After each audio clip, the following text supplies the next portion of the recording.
With music and painting, I feel like they're pretty much the same thing with me.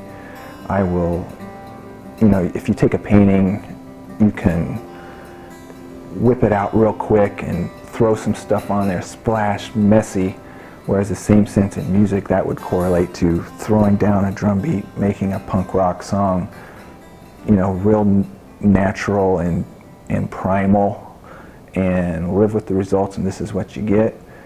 Or you can take a month working on a song. I got to get that half a second correctly on the guitar. Same with a painting. You want to get that small little centimeter brush stroke out of there or in there. And then of course the rhythm with music. I like the push-pull with painting. Make certain things pop and fade and more blurry, backgroundy. It's the same with music. It has that rhythm about it. Of course, music is rhythm, but I don't know.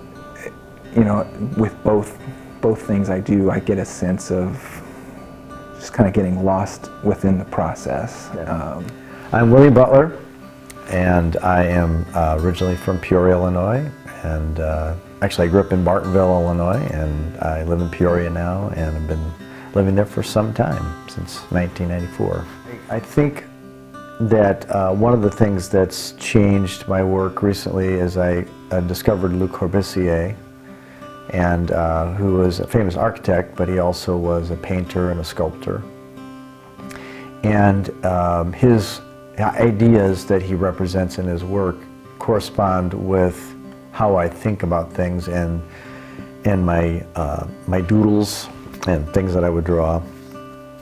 One of the things he would do is draw an object with, create a line that would describe an object, but then he would draw another line that would describe the same object, and he would do it a third time. And that idea represents something I would just naturally do in my doodling, because I'm like, well, I want to draw this, like, nah, that's not right. Well, I wish it was more like this. How you do when you're just trying to work out a problem. It's almost like he left all his methodology or his lines and just left them in. He didn't try to erase anything. And I like the idea of that. He also would do work that's similar to synthetic cubism, which is also the idea of shapes existing in the same place, like Paul Klee and other people would do, the surrealists often did.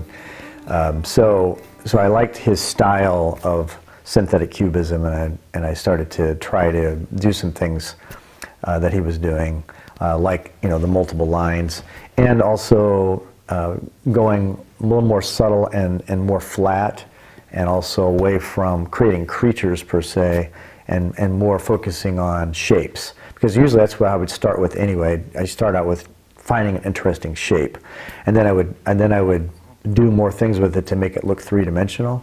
But instead, I'm going the other way and trying to make it more ambiguous, more flat, and less creating an object or things that look three-dimensional.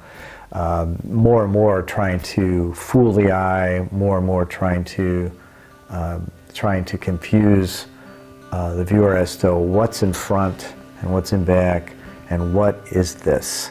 Trying to almost foil them when they ask the question, what is it? It's like I'm going to even make it harder for you to figure it out, because it's even not even something that is even recognizable as much. So it's more design oriented, I think, because of that. I really enjoy when people see my pieces and then see something that I didn't see. I mean, I guess I always want someone to get something from it. A laugh is always the best thing.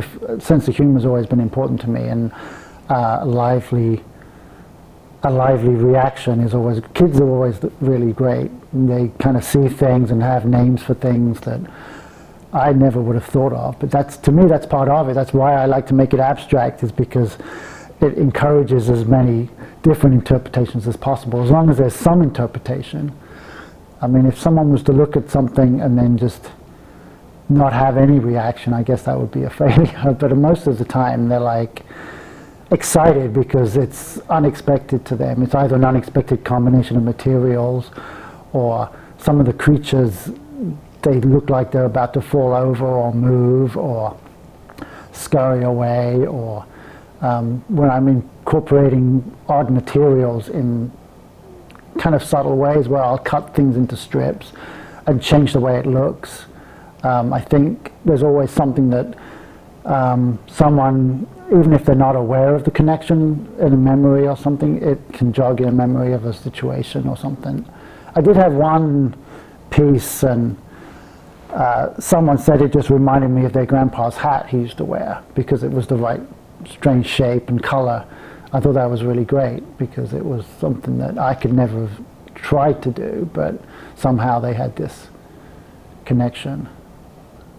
Yeah, I like to try to keep the themes in my work very simple, I think, in a way. I'm making sculptures that have a sense of life or a sense of humor, or they have, it's something that might jog your memory of something, or pieces that kind of have a personality where one may be sitting in a corner hiding from everybody and another one's really extravagant and saying, look at me, look at me.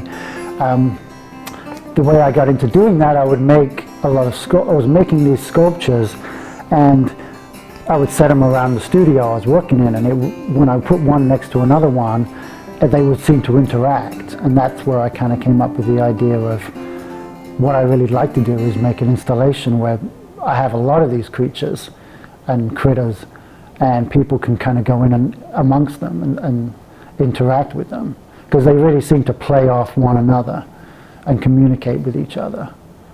So that's one of the things I like to try and draw out of these inanimate parts, that I can suddenly put them together and all of a sudden there's a thing that seems to have a life force. That's what I'm kind of interested in. Yeah, the reason it's important to me to show at the McLean County Arts Center, it's definitely a staple in the county and in the city. I've done the Spring Bloom, the Sugar Creek Arts Festival, the Holiday Treasures things where you put a couple paintings in, and it seems like this is the hallmark for art in McLean County overall. So it's just, it's the standard, the gold standard in McLean County. It's not going to open up. It doesn't seem like it's going to close in a month, like some pop-up galleries come around, and you get a sense it's not going to be there, but this is just solid as a rock here, and it seems like it's going to be around as long as McLean County's around.